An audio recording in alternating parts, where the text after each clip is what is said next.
So, it seems as though something has led you to the campsite of the Orator. Well, as you can see, I've stoked the fire, which means it's time for you to pull up your chair and settle in, because I have another tale to tell. You know, the universe is so expansive, so large, that certainly intelligent life must be out there somewhere. But some people claim it's a lot closer to Earth than you might think. Everybody's heard an alien story or an abduction story here or there, but tonight's tale is one of the most terrifying abduction stories I've ever heard.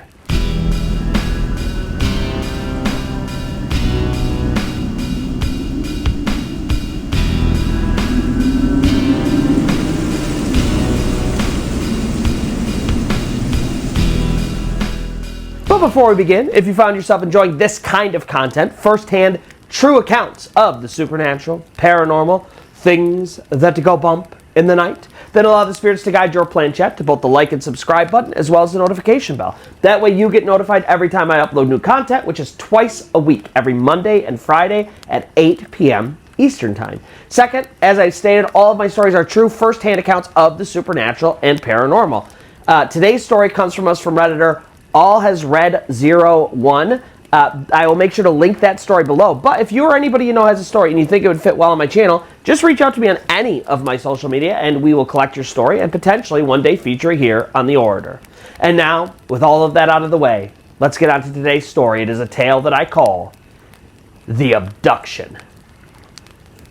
The year is 2013. Al has just had his 23rd birthday, and he's actually staying at his parents' house for a few nights. His dad, he kind of fell ill. It's nothing too serious, but Al is going to be around the house just to kind of help out, clean things up, and kind of make sure everything gets done until his dad recovers. And so he's just staying there in his old room, and all of a sudden one night he wakes up.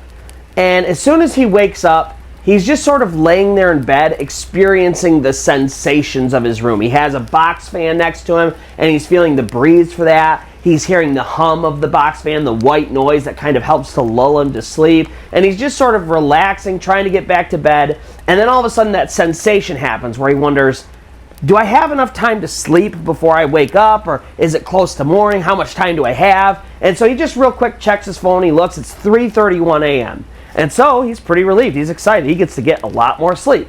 And so he closes his eyes, and he's trying to fall back asleep. But all of a sudden he hears this it's a humming noise. And at first it's sort of blended in with the fan, so he thinks it's that. But then the register of this noise gets lower and lower until the point where it definitely doesn't sound like his fan. And not only is the sound a little bit strange, but he can actually kind of feel the hum, the vibrations of this thing in his body. And so it's just so strange that he knows it can't be his fan. But the second thing he thinks is, well, we live pretty close to train tracks, and trains pass by all the time, and I feel the rumble of the train. Maybe it's a train far off coming through, even though it's a weird time at 3:31 a.m.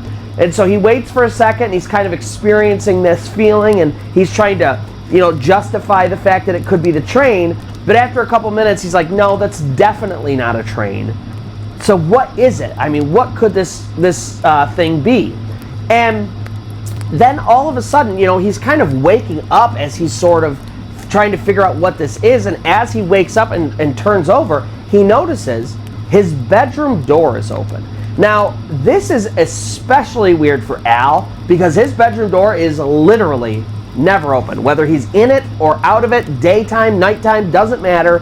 That bedroom door always stays closed. And the only people there are him and his parents, and he knows he didn't open it, and he knows his parents wouldn't open it because they know that he likes his door closed. And so that's weird that the door is open. Even stranger, there's a light coming down the hall, and it's bright enough to where it's shining into his room. And at first he thinks maybe it's just his dad getting up to use the bathroom and he's got his phone flashlight out to sort of navigate the dark hallway potentially. But the longer he's staring at it, two things make this impossible. Number one is it's just the wrong color. He knows what the color of a flashlight on a phone looks like. This is not that. And so that's the first thing. The other thing is that it's getting brighter, and as it gets brighter, this humming noise is getting louder.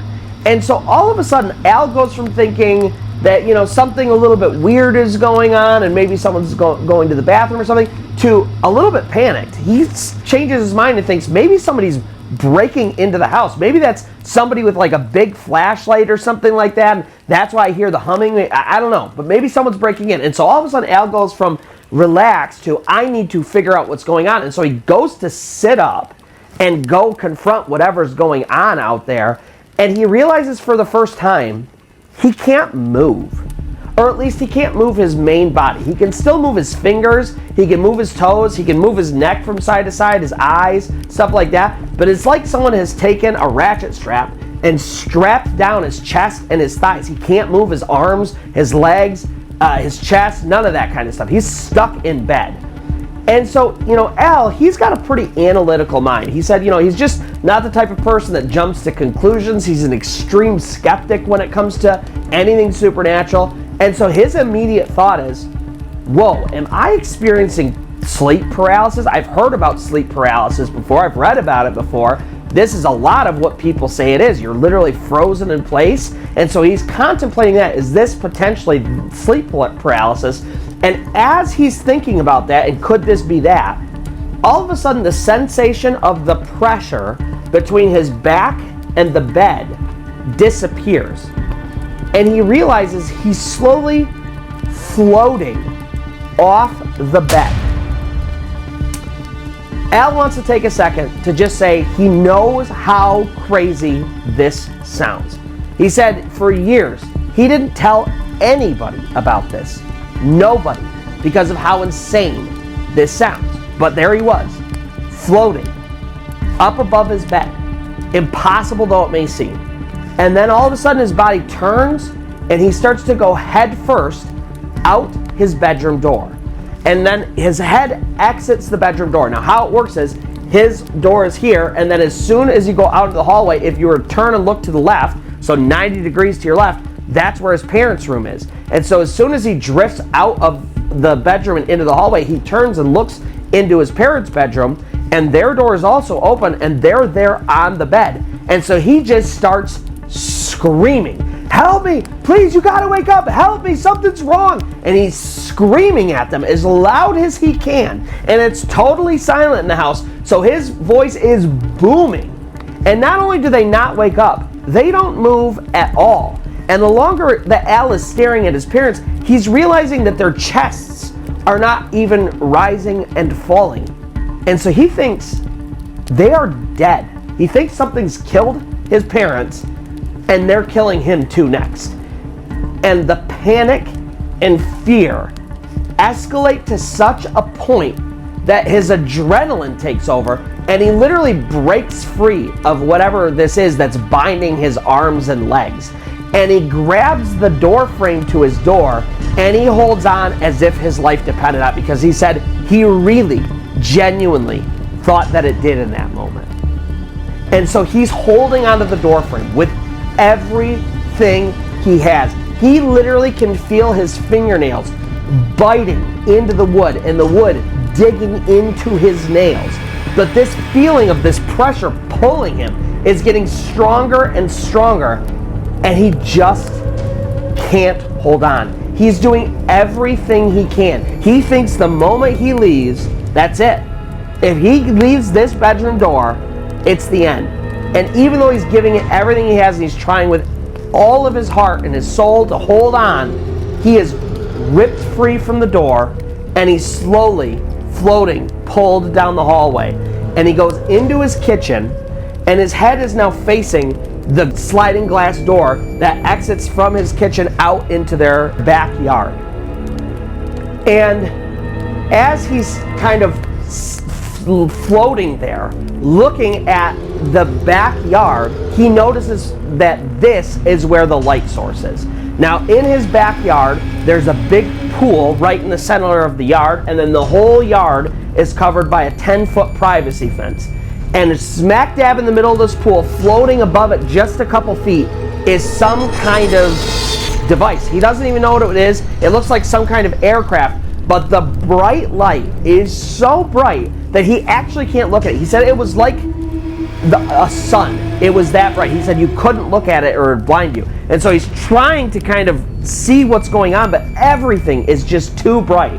And then slowly his body lowers down to the linoleum floor and settles down.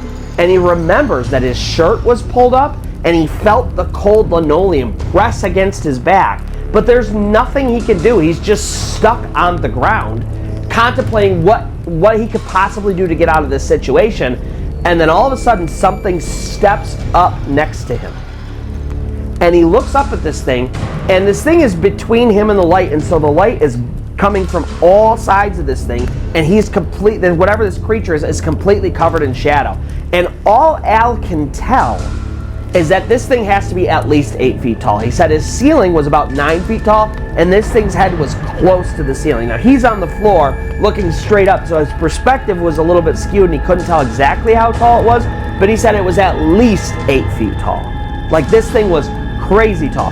Other than that, he couldn't really tell anything about it. He could tell that it was tall and thin, but other than that, it was just this weird shadow. And then 2 more of these things step up on either side of this thing, almost like they're standing at his shoulders, almost like they're guarding the door, is kind of what it looks like. And so now he's kind of looking at all 3 of them, and the one on his left shoulder sort of steps up next to him. And then he floats slowly up off the ground next to this thing, this creature. And this creature reaches out a hand and grabs his chin and turns it toward him.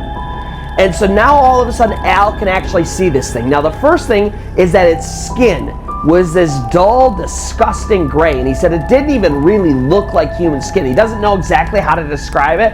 It just didn't look real, like real human skin. It was this dark gray. It was kind of rubbery and slick. It was just weird.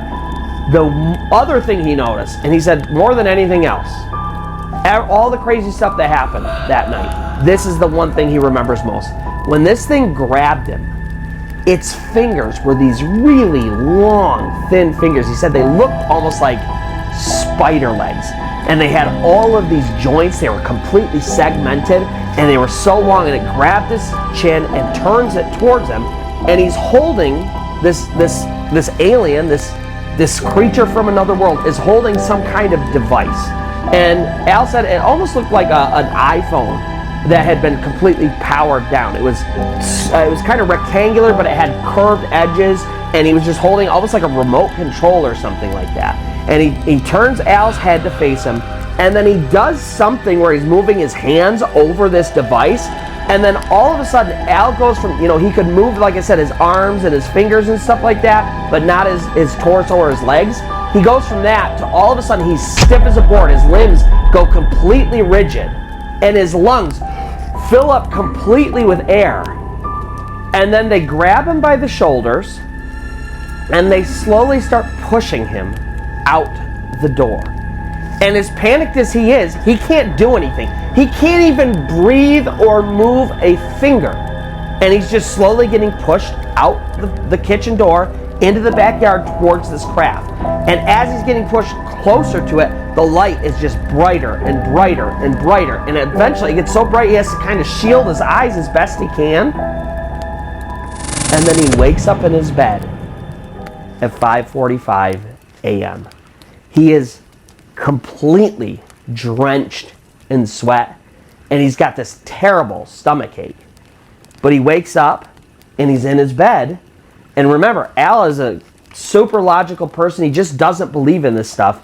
And so right away, his mind, his brain goes about the task of convincing Al that this was some crazy, vivid dream somehow. And so he takes a minute and he says, yep, that was a dream. He convinces himself, okay, I'm going to put it out of my mind. It was a crazy dream. He gets up and he goes to take a shower. He goes into the bathroom, he takes off his shirt, and as he's taking off his shirt, he has to wince at these pains on his body. And so he pulls his shirt off and he looks in the mirror, and he can't believe it. He pulls down his pants to look, and his whole body is covered in bruises from his ankles, his legs, his thighs, his back, his arms, his shoulders. Everything is covered in bruises. But there are these really prominent bruises on his shoulders, and then when he turns and looks, they're on his back. that look exactly like handprints with elongated, thin fingers. He can literally see the perfect outline segmentation of the fingers, and it's too much for him. He bends over and vomits in the sink. It is just so overwhelming. And then he doesn't even want to shower anymore. He wipes the vomit from his mouth and he stumbles out into the hallway, and his parents aren't there yet, and they're still asleep, and he makes his way back to his room, and he looks at the door frame because he had grabbed it, remember, the night before so hard, and he felt his fingers biting into the door frame, and so he looks, and sure enough, there's pieces of the door frame that are cut into, and he looks at his fingernails, and underneath his fingernails there's wood and blood, and he takes his fingers and he places them on the door, and it's perfectly lined up, his fingers with all these little grooves in the wood. He could tell exactly where he grabbed it last night. And so after that, he just went, he showered, he got dressed, and for years, Al never told anybody about this. He said he felt like if he told anybody this story, best friends, parents, didn't matter, that they would think he was insane if he told them in complete earnest that this happened. And so he eventually tells this story to his girlfriend, and she was finally the one to say, you have to tell people, if for no other reason than to find other people who have had these experiences for your own peace of mind. But that was back in 2013, over a decade later. Al said, he's got degrees from universities, and he feels like he's very scientifically minded, and he still wants to consider himself a skeptic. But he looks back on that night in 2013 when he was staying at his parents' house, and he can't help but feel like something happened to him when he was abducted by aliens. And so that's going to do it for today's story. If you found yourself enjoying this story or any of the other ones on my channel, first-hand true accounts of the supernatural, paranormal, things that go bump in the night, then allow the spirits to guide your planchette to both the like and subscribe button as well as the notification bell. That way you get notified every time I upload new content, which is twice a week, every Monday and Friday at 8 p.m. Eastern Time. Second, of course, all of my stories are true first-hand accounts of the supernatural and paranormal. I will make sure to link today's story in the comments below. But if you're anybody you know has a story and you think, man, this would fit great on his channel, then please reach out to me on any of my social media, and we'll find a time to collect your story and potentially one day feature it here on the Orator. And so, until next time, where you will see that the fire is stoked, you may pull up your chair and settle in, and I will have another tale to tell.